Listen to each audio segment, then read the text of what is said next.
Bien-aimés dans le Seigneur, bonsoir. Bienvenue à notre émission 30 minutes avec le Christ. Soyez débordément bénis, soyez richement bénis. Je suis ravie de vous retrouver ce jeudi 14 août. Que Dieu vous bénisse. Je suis Dr Mian Ginette, présidente et visionnaire, leader des femmes de distinction Flambeau, ici en Belgique, légalement connue ici en Belgique. Et notre mission est carrément emmener les femmes, n'est-ce pas, à connaître leur identité en Christ. Voilà, au fait, notre vision et comment atteindre cette vision. Nous organisons des conférences, des séminaires, des talk shows, conférences et tout pour vraiment aider la femme à connaître son identité en Christ. Je suis mariée aussi.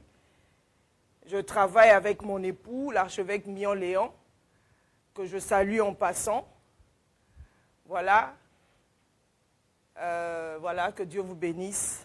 J'aimerais aussi bénir le visionnaire, n'est-ce pas, de la radio-télé La Foi en Jésus, Papa l'État, qui fait un travail impeccable ici en Belgique.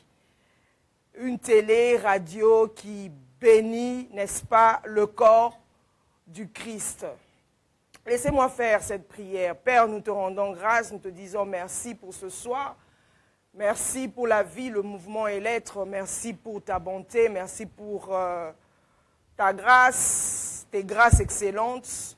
Je viens en ce moment remettre encore ces moments formidables entre tes saintes et divines mains, que les yeux de l'esprit de toute personne qui me suivra pendant cette émission soient ouverts afin de comprendre la pensée de l'Éternel. Saint-Esprit prend le contrôle de toutes choses, honore le Père, le Christ. Au nom de Jésus, j'ai ainsi prié. Amen. Voilà, nous continuons notre thème. La rédemption, épisode 8. Comme je le dis toujours, que la rédemption est un thème très capital, c'est un thème fondamental. Si nous n'avons pas compris ce thème aussi simple, la rédemption, le rachat, le salut, il nous sera difficile, n'est-ce pas, de nager dans les Écritures, de nager dans l'eau, dans la parole, et de surfer dans le spirituel. Il nous sera vraiment difficile. Donc, ce sont les enseignements qui sont basiques, mais profonds, pour bien s'asseoir dans la connaissance, n'est-ce pas, de Christ. Rédemption, 8e épisode. Voilà. J'ai eu des emails. J'ai eu des appels aussi concernant la rédemption parce qu'il y a certaines personnes qui m'ont vraiment posé la question de pouvoir différencier la vocation, c'est quoi exactement la vocation et c'est quoi exactement la mission. Mais bon, j'ai eu le temps de l'expliquer en long, en large. Je pense que c'est dans l'épisode 6 ou 5 où j'ai vraiment expliqué en profondeur la vocation et la mission. Voilà. La mission, je vais l'illustrer en disant ceci, pour une meilleure compréhension. La vocation, c'est un appel éternel. C'est-à-dire, c'est ce pourquoi vous avez été envoyé sur cette terre des hommes. Votre but à atteindre. C'est ce qu'on appelle, n'est-ce pas, la vocation ou l'appel. Ce sont des mots synonymes. Vocation, appel. Je donne un exemple en disant, je prends le cas de Paul, qui autrefois était seul, il persécutait l'Église, il a tant tué les gens, il était dans une crise identitaire, il ne connaissait pas qui il était exactement, mais lorsqu'il a rencontré le Seigneur, le Christ, sur la route de Damas, Dieu, le Christ, Jésus, lui parle en disant que Paul est appelé à être l'apôtre des païens. C'est ce qu'on appelle la vocation. C'est ça un appel. Donc il est né pour ça. La vocation, c'est le but pour lequel vous avez été créé. Et Dieu vous envoie sur cette terre des hommes pour accomplir ce but, pour accomplir cette vocation, pour accomplir, en d'autres termes, l'appel. C'est sur cette base que vous serez jugés. C'est sur cette base que vous présenterez, n'est-ce pas, lorsque vous quitterez cette terre des hommes, comme la Bible dit, ceux qui meurent dans le Seigneur, leurs œuvres les suivent. Donc, c'est-à-dire, c'est ça que vous allez aller présenter au Seigneur, n'est-ce pas? Voici, tu m'as envoyé sur cette terre des hommes comme but, dans le cas de Saul, qui est devenu Paul, il est devenu, n'est-ce pas, apôtre des païens. Donc, dans l'éternité, lorsque Dieu l'avait créé dans l'éternité, tout a été créé par lui et pour lui. Lorsqu'il a créé l'esprit, il façonnait l'esprit de Paul. Donc l'esprit de Paul, le contenu de Paul, le poids de Paul, c'est apôtre des païens. La mission, c'est quoi exactement? Ce sont les actions qu'une personne fait, extériorise pour atteindre sa vocation. Donc Paul, qu'est-ce qu'il a fait? Il a enseigné le Christ, il a écrit les épîtres ou les lettres. C'est lui qui a écrit Romains, c'est lui qui a écrit Éphésiens, c'est lui qui a écrit tout ce qui est épîtres, n'est-ce pas? Hébreux, Timothée, Philippiens, Colossiens, c'est Paul qui les a écrits. Et Paul a prêché en Europe, en Asie, en l'occurrence en Turquie. Donc, ce sont les actions, n'est-ce pas, qu'il a fait pour atteindre sa vocation. C'est-à-dire, il est en contact avec le Seigneur lui donne les instructions. La mission, ce sont les instructions que Dieu donne pour extérioriser, pour mettre en exergue, pour mettre en évidence la vocation. Voilà. Voilà, je pense que c'est pour une meilleure compréhension, n'est-ce pas? Et c'est difficile pour une personne qui vient sur cette terre des hommes qui ne connaît pas sa vocation. Je l'illustre encore en disant, prenons le cas ici, dans le monde par exemple, un dentiste, il reste dans son domaine en tant que dentiste. Prenons un dentiste comme étant une vocation, voilà. Un dentiste reste dans son domaine de dentiste. Il traite les dents, les maux de dents et tout. Mais lorsqu'il arrive à un moment donné que le dentiste voit qu'il y a une maldisposition des dents, par exemple, le dentiste va envoyer la personne chez l'orthodontiste pour mettre l'appareil dentaire, par exemple. Donc, le dentiste reste dans son couloir de dentiste. Prenons ça comme ça. C'est-à-dire dans sa vocation de dentiste. Il ne peut pas aller, par exemple, il ne peut pas faire, assumer la fonction d'un orthodontiste. Donc, il vous envoie chez un spécialiste qui est en mesure, n'est-ce pas, de mettre l'appareil dentaire. Donc, c'est ce qu'on appelle, n'est-ce pas, la vocation. Donc, lorsque une personne ne connaît pas sa vocation sur cette terre des hommes, la personne perdra son temps. C'est une perte de temps. Vous arriverez à un certain âge, 60 ans, 70 ans, 70 ans, 40 ans, 30 ans. Vous ne connaissez pas votre vocation. Quel est votre but sur cette terre des hommes? Donc vous êtes en train de vagabonder, vous perdez votre temps. Vous venez juste encombrer la création, la terre.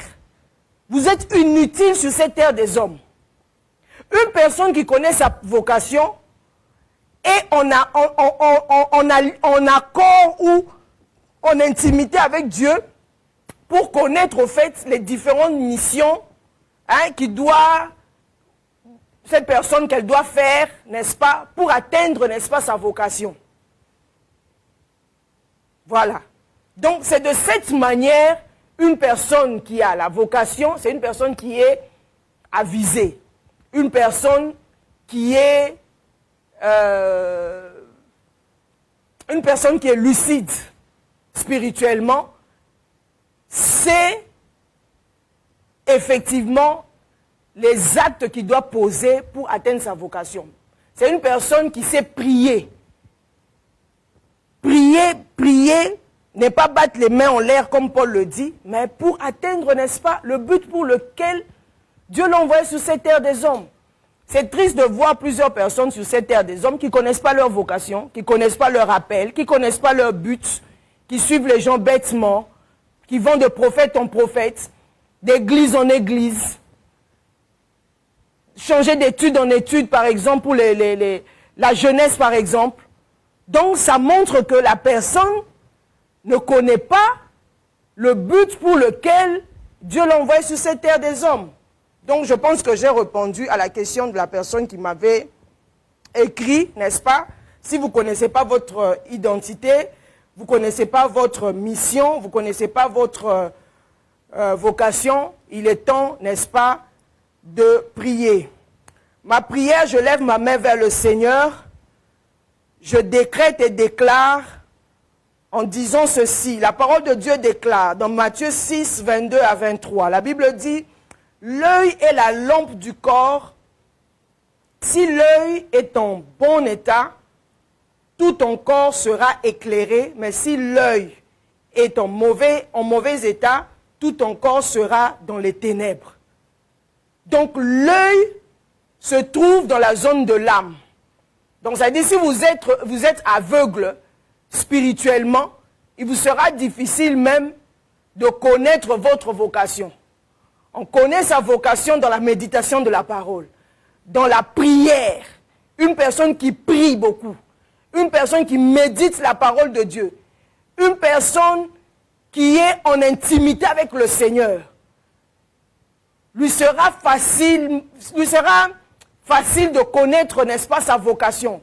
Son fort intérieur lui poussera le Saint-Esprit à connaître son identité, à connaître sa vocation, à savoir quel acte poser, quelles sont les actions posées pour arriver à sa vocation ici sur cette terre des hommes, à atteindre son but sur cette terre des hommes. Je lève ma main vers le trône de grâce pour implorer la grâce, la miséricorde de Dieu. Car la parole de Dieu déclare, dans Éphésiens 1, 18, la Bible dit qu'il illumine les yeux de votre cœur pour que vous sachiez quelle est l'espérance qui s'attache à son appel, quelle est la richesse de la gloire de son héritage qu'il réserve aux saints. Père, au nom de Jésus, je viens à toi, afin que tu puisses ouvrir les yeux de l'esprit, les yeux du cœur de toute personne qui me suit en ce moment, afin que toutes ces personnes puissent connaître leur vocation, puissent connaître leur mission. Toi qui connais, tu as entre tes mains nos destinées. Je viens à toi, Père, afin que les yeux de l'esprit puissent s'ouvrir. Nous ne voulons pas marcher comme des aveugles, mais nous voulons marcher selon ta parole. Nous voulons nous accorder à toi seul. Marcher dans l'harmonie, marcher dans la vérité, marcher selon tes principes, marcher selon tes desseins, marcher selon ton plan. Ne pas être inutile sur cette terre des hommes. Prie avec moi, élève ta voix pour prier. Seigneur, ouvre-moi les yeux spirituels. Ouvre-moi les yeux spirituels. Ouvre mon œil de l'esprit afin que je puisse voir, afin que je puisse avoir la capacité de percevoir le monde spirituel. Au nom de Jésus, si je suis une femme d'affaires, Père, ouvre mon œil, l'œil de l'esprit. Ouvre mon œil, l'œil de mon esprit, Seigneur. Oh Dieu, afin que je puisse voir. Je ne veux pas être comme Job, parce qu'à un moment donné, Job a dit, Job a déclaré qu'il avait entendu parler de toi. Mais lorsque son œil t'a vu, il a changé sa manière de voir les choses. Au nom de Jésus, Seigneur, nous voulons voir, au nom de Jésus. Job a dit dans Job 4, 42, verset 5, « Mon oreille avait entendu parler de toi, mais maintenant mon œil t'a vu. » Job a passé d'une connaissance indirecte, entendre parler de Dieu, à une expérience directe, le voir. L'œil de Job s'était ouvert, une révélation profonde, et l'œil de son cœur personnel s'était ouvert. Il y a eu un passage d'une foi théorique à une foi vécue. C'est ça, Seigneur, nous te prions. Nous voulons véritablement voir les profondeurs de Dieu, que notre œil de l'esprit puisse s'ouvrir. Nous voulons voir, Seigneur, marcher selon tes pas, marcher selon ta volonté. Ouvre-nous les yeux, l'œil de l'esprit, les yeux de l'esprit, au nom de Jésus-Christ de Nazareth. Ouvre-nous, Père, les yeux de l'esprit, parce que nous voulons contempler tes merveilles. Nous voulons voir ta gloire. Ouvre nos yeux pour que nous contemplions, Seigneur, les merveilles de ta loi. Seigneur, ouvre-nous les yeux spirituels, au nom de Jésus. Père, je viens encore à toi, Seigneur. Je décrète et déclare qui est, Seigneur, la pureté du cœur. Matthieu 5, verset 8. La Bible déclare, heureux ceux qui ont le cœur pur, car ils verront Dieu. Seigneur, nous nous repentons, que nos cœurs soient purs devant toi. Nous voulons voir ta grâce, nous voulons voir tes bontés, nous voulons voir tes grâces exceptionnelles.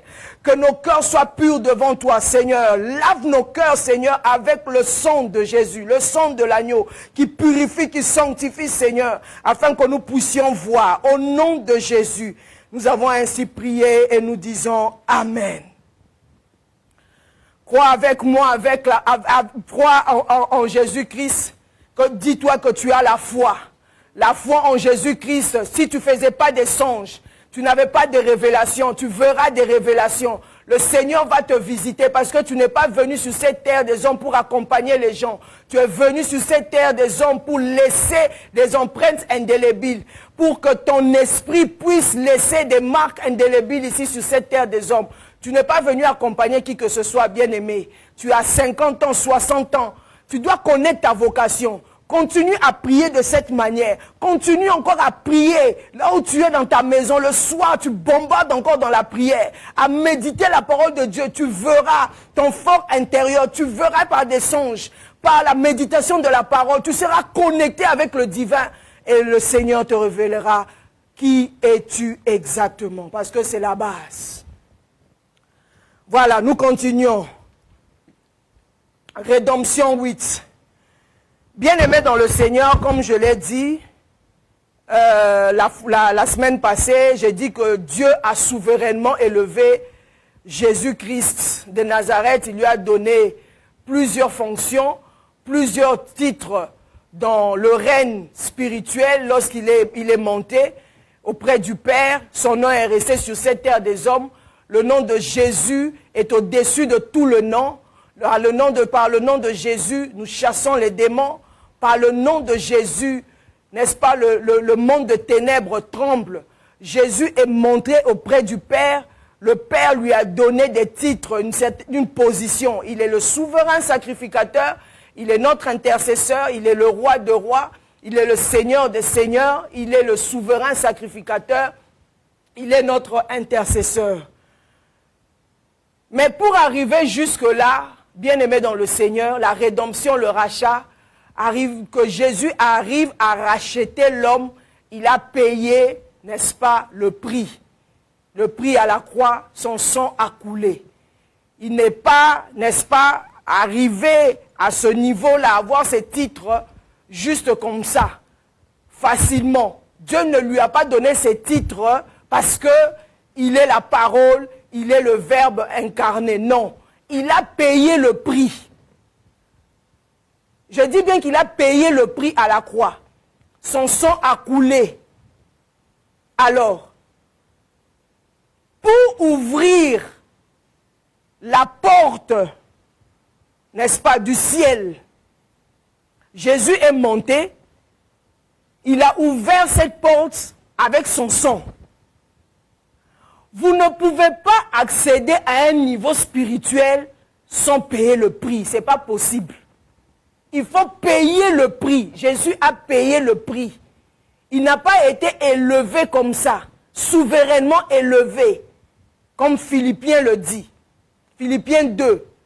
Dieu ne l'a pas souverainement élevé comme ça. Il ne lui a pas donné un nom au-dessus de tous les noms. Non, facilement. Non, non, non. Jésus a payé le prix. Même sur cette terre des hommes, Jésus est notre modèle. Nous aussi, nous devons payer le prix. Alors, chaque personne envoyée sur la terre par Dieu a reçu une vocation. Comme je l'ai expliqué concernant la vocation, a reçu un appel ou une vocation, ainsi qu'une mission ultime pour manifester cet appel. Mais pour y parvenir, il faut être prêt à payer le prix. Manifester sa vocation demande le travail de l'âme, demande le prix à payer. Donc, sur le chemin de notre appel, nous avons en nous par Christ des clés spirituelles qui peuvent ouvrir les portes menant jusqu'à l'accomplissement du plan de Dieu par notre vie. Ces clés sont en nous. On a reçu le Seigneur, le Saint-Esprit est en nous. Le Saint-Esprit est en nous. Dieu a scellé notre esprit par le Saint-Esprit. Donc, par le Saint-Esprit, nous avons les clés. Et ces clés sont des habitudes, des valeurs et des actions inspirées par l'Esprit. Vous voyez? Donc, tout est en nous. Voilà pourquoi je vous emmène dans Ésaïe 53, verset 11. La Bible dit, « À cause du travail de son âme, il rassasiera ses regards.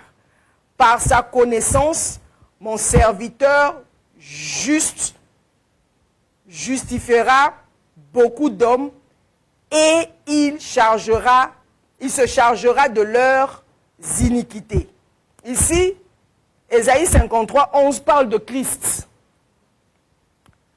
Donc, il y a eu le travail de l'âme. Pour accéder à un niveau, à un titre bien spécifique, il faut payer le prix. On ne peut pas monter dans le monde spirituel comme ça. On ne peut pas ouvrir une porte aussi facilement comme ça. Pour ouvrir une porte qui se présente devant vous, on vous demandera, n'est-ce pas, les marques. Le ciel ne s'est pas ouvert comme ça pour Jésus. Arrivant au ciel, les principes divins, la justice de Dieu a demandé à Jésus, où sont les marques de la croix? Où sont les marques de la croix? Tu as dit sur la terre, tout est accompli. Nous avons entendu ta voix. Nous avons entendu l'écho de tout est accompli. Mais ton tout est accompli dont tu as parlé sur la croix, où sont les marques pour accéder auprès de moi, pour venir t'asseoir à ma droite? Dieu a dit à Jésus, assieds-toi à ma droite pour que je fasse de tes ennemis ton marchepied. Assieds-toi à ma droite. Donc, Jésus ne pouvait pas s'asseoir aussi facilement auprès du Père, à la droite du Père, facilement comme ça. Il doit montrer les marques. Les marques de son sang. Les marques de clous. Les marques de son sang pour que la porte puisse s'ouvrir. Il n'a pas accédé, n'est-ce pas, à tous ces titres comme ça. Non, non. La Bible nous dit ici, à cause du travail de son âme, il rassasiera ses regards. C'est-à-dire voir la gloire de Dieu. Lorsque Jésus a fini sa mission, il a dit, Père, glorifie-moi de la gloire que j'avais auprès de toi. Donc, Le Père ne peut pas glorifier le Christ comme ça. Et à cause du travail de son âme, je viens de vous dire qu'il faut avoir des valeurs, il faut avoir des aptitudes pour, n'est-ce pas, ouvrir les portes. Il faut avoir les clés. Jésus, qu'est-ce qu'il fait? Il vient sur cette terre des hommes. La première clé, et suivez-moi très bien, la première clé, aujourd'hui je parlerai juste d'une clé. La première clé, la première attitude que Jésus a eue sur cette terre des hommes, c'est l'attitude de l'humilité. C'est l'attitude de l'humilité. Lorsqu'il a dit au Père, Père, envoie-moi. Écoutez, Philippiens le dit. Jésus n'a pas voulu être égal à Dieu. Non. Il est Dieu. Mais il n'a pas voulu être égal. C'est lui-même, je l'ai expliqué dans l'épisode 6. Lui-même, il a pris la décision. C'était son choix. Il n'a pas voulu être égal à Dieu. Il a préféré la position de serviteur. Philippiens 2 le dit clairement. Allez lire tout Philippiens 2. La Bible dit, il s'est humilié jusqu'à la mort de la croix. Jésus s'est humilié. Il a porté, n'est-ce pas, la marque de l'humilité. L'humilité, c'est-à-dire, était sa vie. L'incarnation de l'humilité. Donc, qu'est-ce que Jésus fait? Jésus, n'est-ce pas, il accepte lui-même, il fait le choix. C'est pas le Père qui lui a dit, petit, tu dois t'humilier, tu es la parole. Non, c'est lui-même qui s'est dit que, voilà, je m'humilie, je préfère, n'est-ce pas, me dépouiller. On verra ça dans Philippiens 2, 6 à 18, lisez. Vous allez lire ça vous-même. Jésus prend la forme de l'humilité. Il se dépouille de sa gloire pour s'incarner. Il se dépouille de sa gloire. C'est-à-dire, il met de côté tous les privilèges, les privilèges divins. Il est Dieu, mais il met ça de côté. Il voile ça. Il voile tout ce privilège. Il préfère voiler ça. Donc Jésus a mis un voile sur sa gloire pour pouvoir venir au plus près des hommes et toucher leur cœur sans les écraser par la puissance divine manifeste. Il a voilé sa gloire. Il a voilé sa puissance. Il a voilé sa divinité. Il a préféré l'incarnation. Il s'est dépouillé. Mais il a gardé son identité de Dieu. Suivez-moi très bien. Il a gardé son identité de Dieu, mais il est devenu un homme ordinaire comme toi et moi. Vivre avec les hommes, vivre avec des personnes rejetées, les marginaux, les malades. C'est-à-dire, c'était devenu le mode de vie de Jésus. Il a préféré s'humilier comme ça. Parce qu'il s'attendait à une gloire à venir.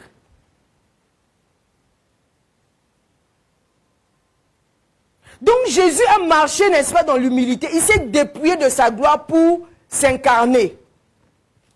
On le verra dans le cas où Jésus, comment est-ce que Jésus est né? Il est né dans une étable. Il a vécu, n'est-ce pas, comme tout homme. Il a eu faim, il a été tenté. Mais il n'est pas tombé dans la tentation. Donc, l'incarnation de Jésus a rendu Dieu accessible à tous, même aux plus simples et aux pauvres. Donc, il a approché l'homme. Pourquoi? Parce qu'il voulait sauver l'homme. Il voulait montrer à l'homme le cœur de son Père, que Dieu est amour. C'est la nature de Dieu. Dieu est amour. La manière dont vous avez vécu à cause du péché. Mais moi, je suis Dieu. Mais Un Dieu, n'est-ce pas, humble, vivant dans l'humilité, qui s'est dépouillé. Il a vécu avec les marginaux, les malades, les rejetés, les défavorisés, les personnes que la société a rejetées, économiquement, socialement, les personnes inutiles sur la terre des hommes. Jésus, n'est-ce pas, a vécu avec eux. Jésus n'a pas choisi la compagnie des puissants pour sa propre gloire, mais il est allé vers les délaissés, vers les démunis. C'est ça, n'est-ce pas, l'humilité. C'est de cette manière, n'est-ce pas, Jésus a vécu. Il a vécu comme ça avec les hommes pour gagner, n'est-ce pas, le cœur, pour gagner le cœur de l'homme.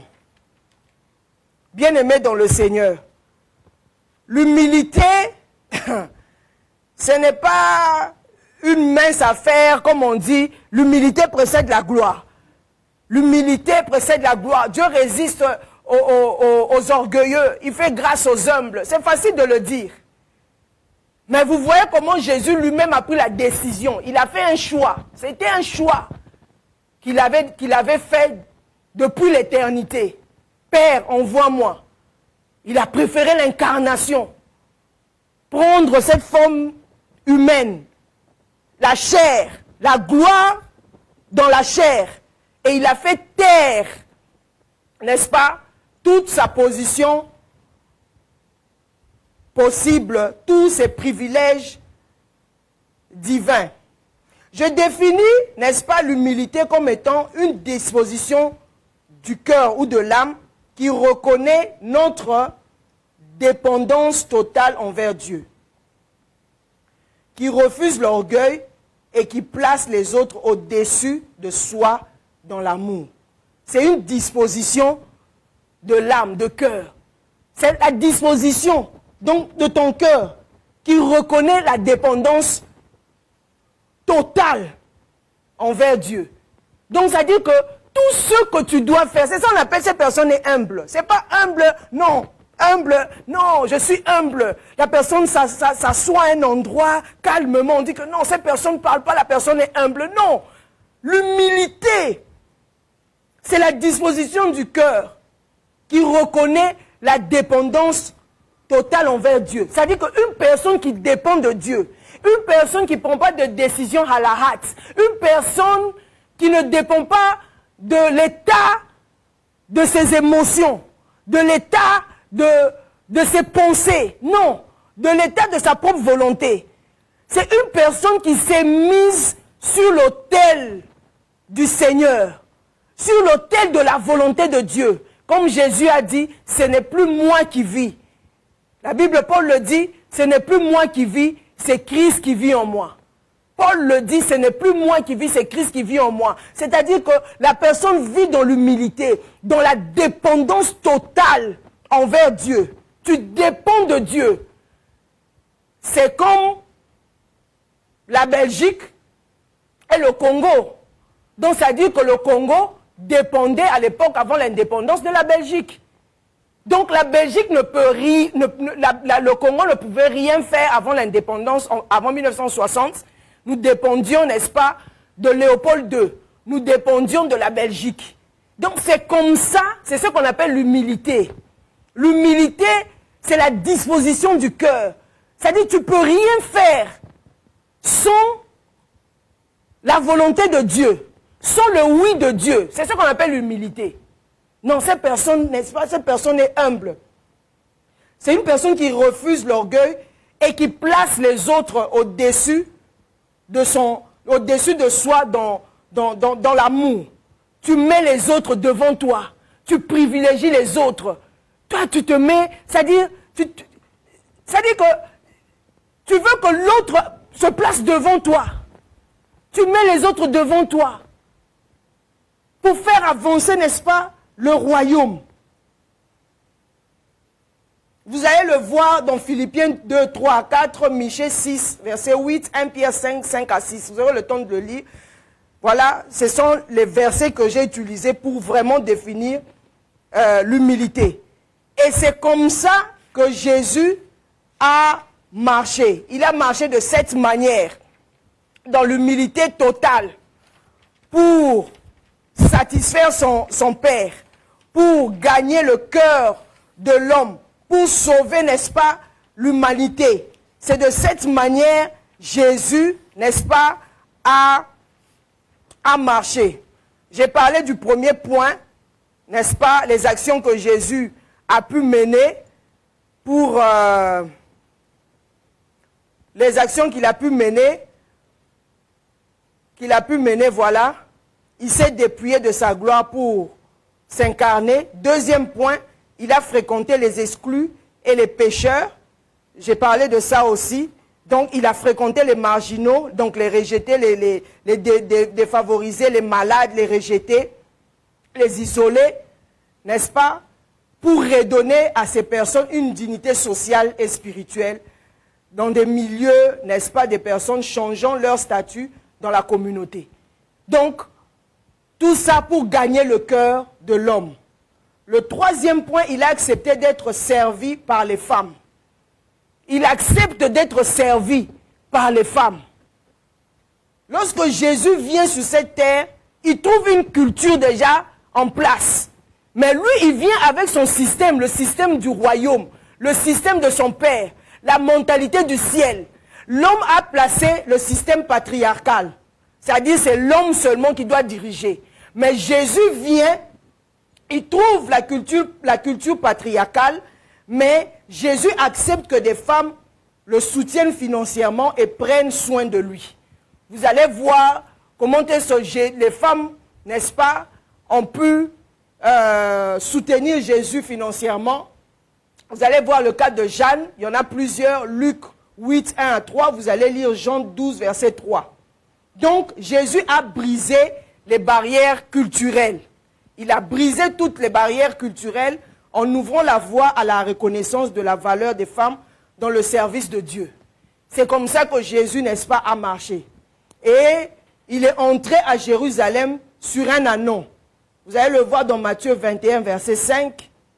Au lieu d'entrer, puisqu'il est Dieu, au lieu d'entrer avec un cheval, qui est, n'est-ce pas, synonyme d'un symbole de puissance, il choisit un petit âne, qui est signe, symbole de paix et de simplicité. Donc, il a marché comme ça dans sa vie, sur cette terre des hommes, sa vie terrestre, en montrant, en manifestant, n'est-ce pas, l'humilité. Et, devant Pilate, il se tait face aux accusations. Matthieu 27, 12 à 14. Il ne se défend pas devant Pilate et les chefs religieux, bien qu'il soit innocent. Donc le silence, il a marché comme ça, dans l'humilité. C'est comme ça, n'est-ce pas, Jésus a marché.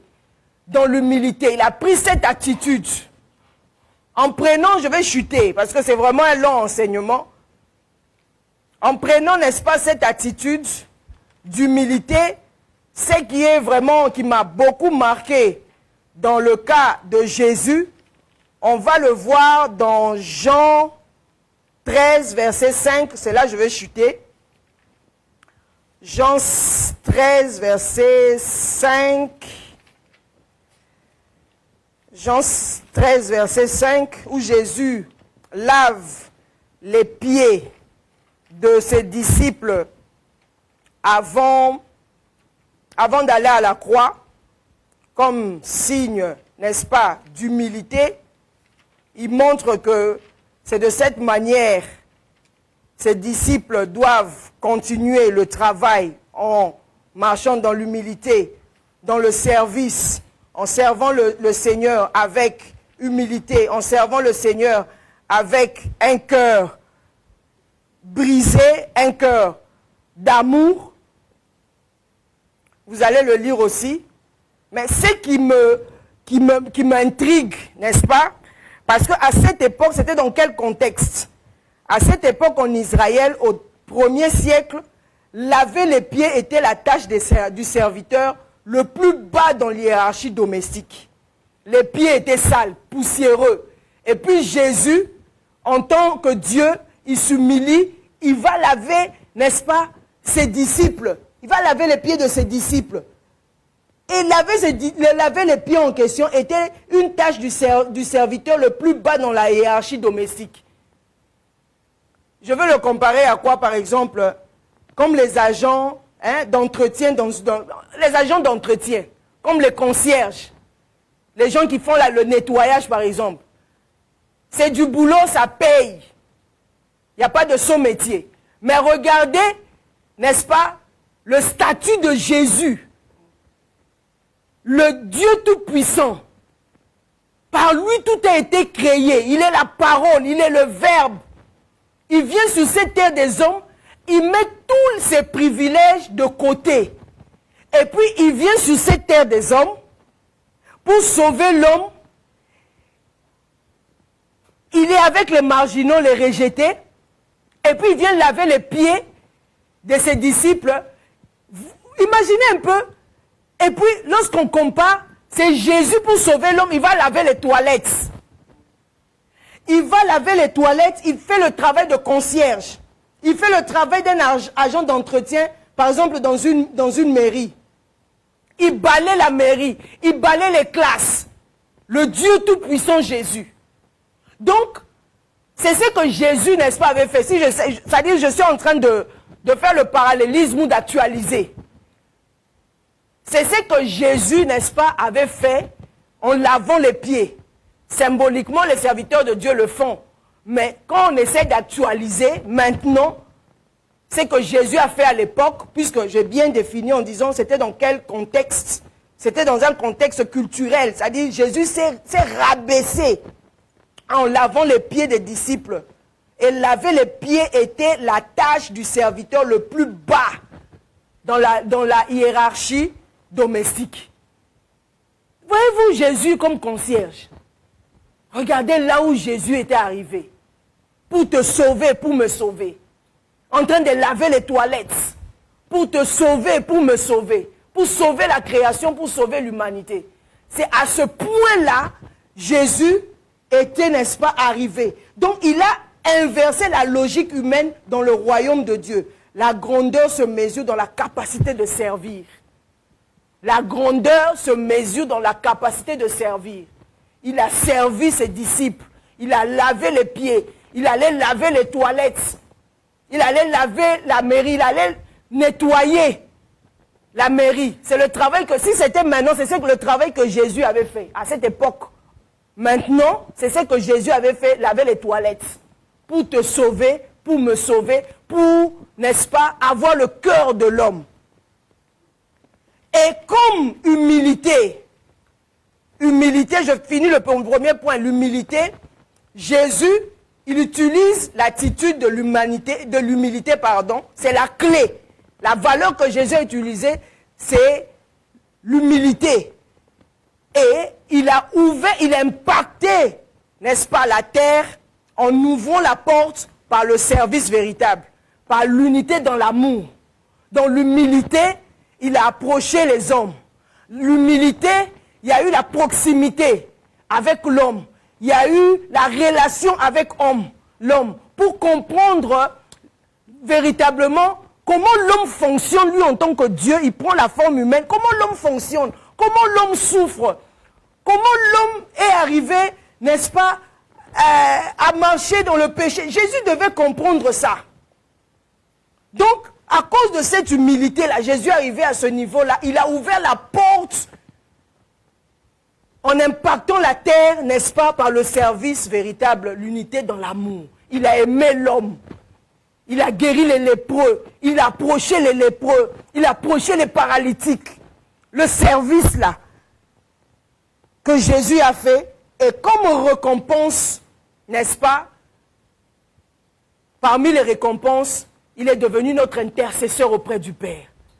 Donc Jésus est monté, le corps de Jésus là, Jésus homme, il est monté, c'est son corps qui est monté. Le poids de son travail, c'est-à-dire le poids de son travail, de son humilité, a boosté Jésus, le Saint-Esprit, c'est-à-dire il est monté jusqu'au Père, il est assis à la droite du Père. Premièrement, il a reçu la récompense céleste, le titre donné par le Père, intercesseur.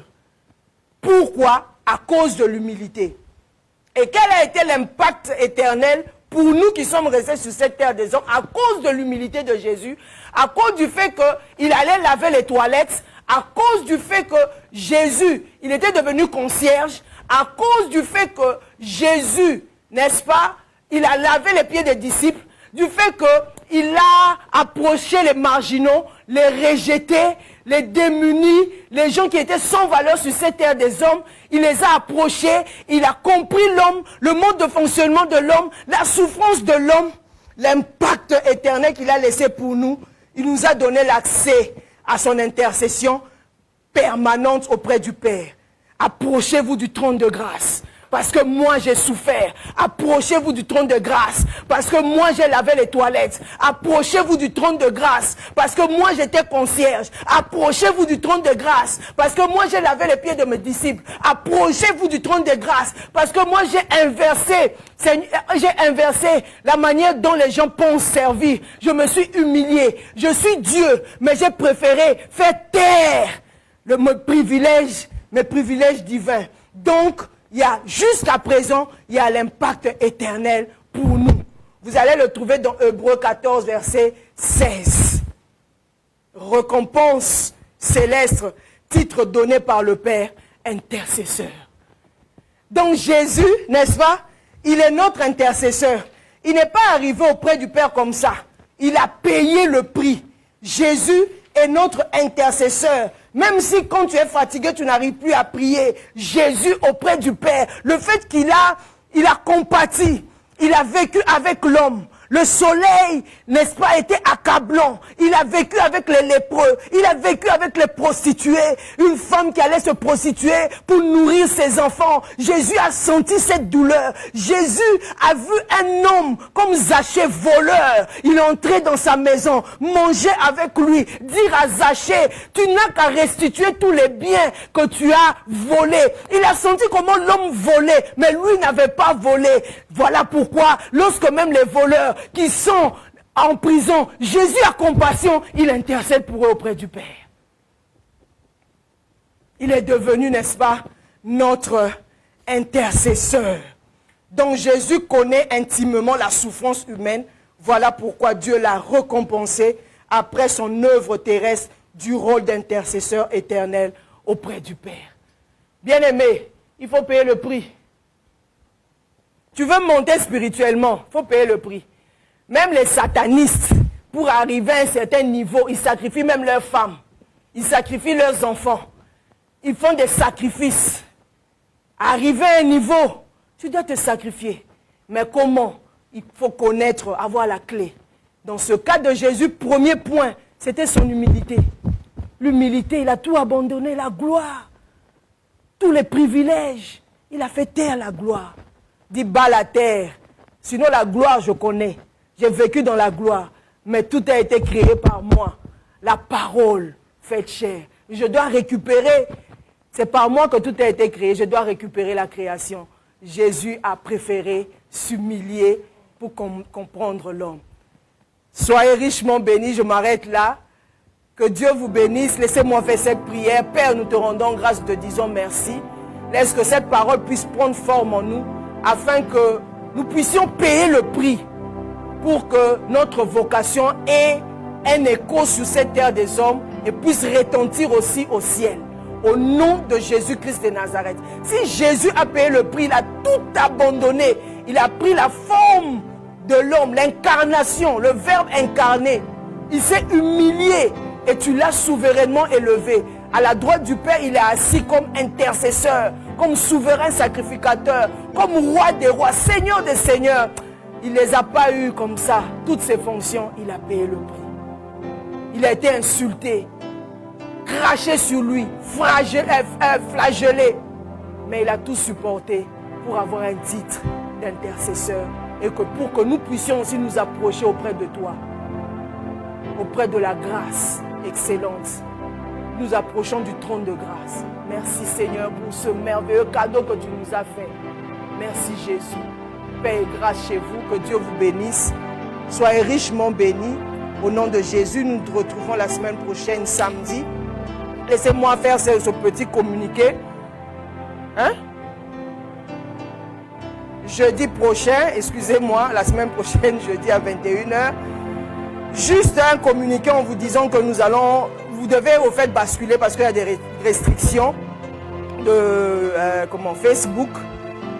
Basculer sur YouTube, basculer vers YouTube. Voilà. YouTube, Radio Télé Foi, Radio Téléphone Jésus TV, en sigle RTFJ TV. Donc c'est là qu'il faut basculer pour suivre nos émissions parce qu'il y a des restrictions Facebook pour ne pas perdre des joyaux comme ça, des messages comme ça, n'est-ce pas? Il faut aller sur YouTube. Que Dieu vous bénisse, on se retrouve la semaine prochaine. Shalom.